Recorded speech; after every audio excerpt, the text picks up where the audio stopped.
Hello guys, Tech here. So, um, let's talk about what it's like to upgrade from a 125 to a 660, not a 600. But let's do it.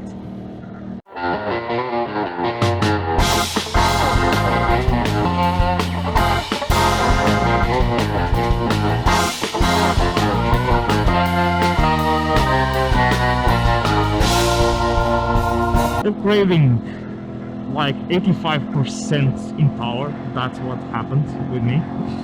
So basically the the 125 had 15 horsepower, this one has 100, and I'm actually not using the full power because we are in commute mode, and for the city that's more than enough. Look at this. What has been like to do this change? Basically, it's mind-boggling the difference in power. Unless you experience it, there's nothing remotely comparable in experience. It's really the 125 feels like a toy in every aspect, except in agility. But we will get to that. Basically, this bike is an upgrade in every way, and it shows in its quality. The bike is an upgrade in every way.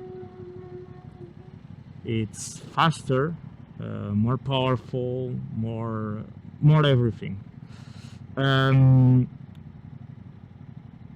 What has the 125 enabled me to do?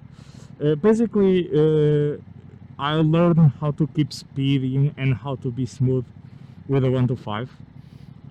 That's some kind of skills that you can keep and bring over to this bike. This bike loves to turn, and it will keep the trajectory really easily. So you basically put it on the side of the tire, and people like to go 3 abreasts. You put it on the side of a tire and it will stay there. So that's one of the things that this bike loves. The 125 allowed me to learn a lot of stuff, but it also had me learn a few bad habits. And the first one, and the one that almost beat me, is it's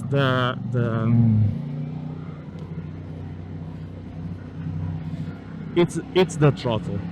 Basically, with this bike, you cannot jerk the throttle. You will launch yourself. And basically, when you have a 125, a little 125, you basically learn that you can jerk the throttle around with no problem. And that's a bad habit to get.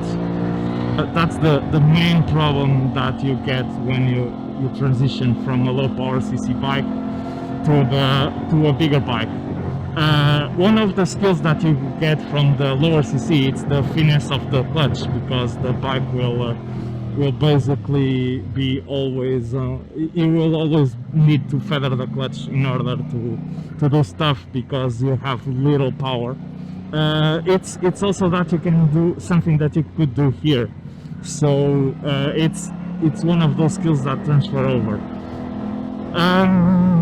What do I love about the RS660 that has saved my bacon already? It's the electronics. Basically, the rider aids help in the transition. If I got some other bike that had less rider aids, I would probably be really more careful, or even more than I am at the moment, or even not upgrade to that bike because of the power discrepancy. It's really something that you should take into account when you upgrade, is the power on tap and what you can do with it, because powerful bikes powerful bikes can catch you by surprise real fast, and you need to be able to adapt. So be careful, very careful about that.